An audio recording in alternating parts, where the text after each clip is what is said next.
Welcome back mga paps. Kwentuhan muna tayo. Dahil nga wala na sa second round ng playoffs ang ni-isa kay LeBron James, Kevin Durant, Stephen Curry, ayon sa mga basketball fans ay tapos na daw ang era ng tatlong ito at ang mga bagong henerasyon na daw katulad ni Luka Doncic, Anthony Edwards, Devin Booker, Jason Tatum ang maghahari sa NBA sa mga susunod na taon. Here in the Twin Cities, look at the moves by Edwards. Swashbuckling!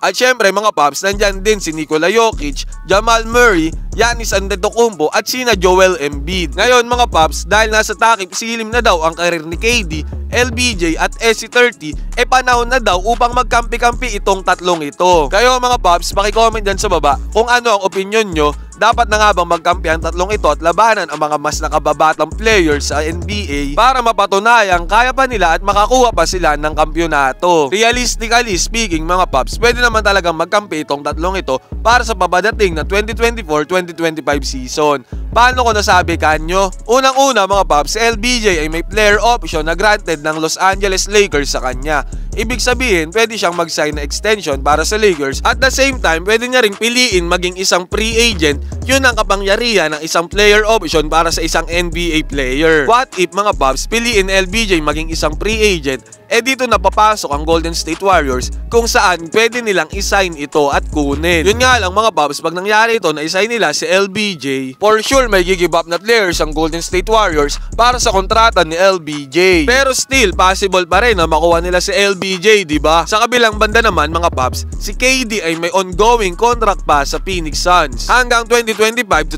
2026 season pa ang kontratang pinirmahan ni KD para sa Phoenix. Ngayon, may chance ba na makapunta si KD sa Golden State Warriors? Ganun pa lang mayroon pa siyang kontrata sa Phoenix Suns hanggang 2025-2026 season ng NBA. Kahit may kontrata si KD sa Phoenix Suns mga paps, pwede pa siyang makapunta sa Golden State Warriors para sa 2024-2025 season.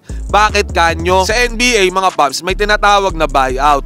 Ang ibig sabihin nito, kahit may ongoing contract pa ang player sa isang team, pag nag-agree sila na mag-part ways na o maghiwalay na, or halimbawang nag-request ng trade itong si KD, pwede siyang bitawan ng Phoenix Suns at mapapawalang bisa ang kontrata niya para sa 2025 to 2026 season. Ibig sabihin, pag binitawan siya ng Suns, ang kanyang kontrata para sa 2025-2026 season ay hindi na babayaran ng Phoenix. Doon gumagana ang buyout mga paps. Lalo na ngayon mga paps, umuugong ang balita na hindi masaya si KD sa kanyang role sa Phoenix Suns after nilang masweep sa Minnesota Timberwolves. Pag nag-request ng trade itong si KD, pwede siyang i-buyout ng Phoenix Suns. At the same time, ma-open ang possibility na kunin ulit siya ng Golden State Warriors. Pero ang downside nito, syempre, ang salary ng Golden State kailangan pasok para kay KD or kahit kay LBJ kung gusto nilang makuha ito. Pwede nilang hindi na i-resign itong si Klay Thompson or bitawan si Draymond Green, i-buyout ito, or yung mga iba pa ang key players na sumasakop sa salary cap space ng Golden State. So kayo mga paps, ano sa tingin nyo? Posible bang mangyari ang Big 3 na inaasam ng lahat para sa susunod na season? Paki-comment dyan sa baba.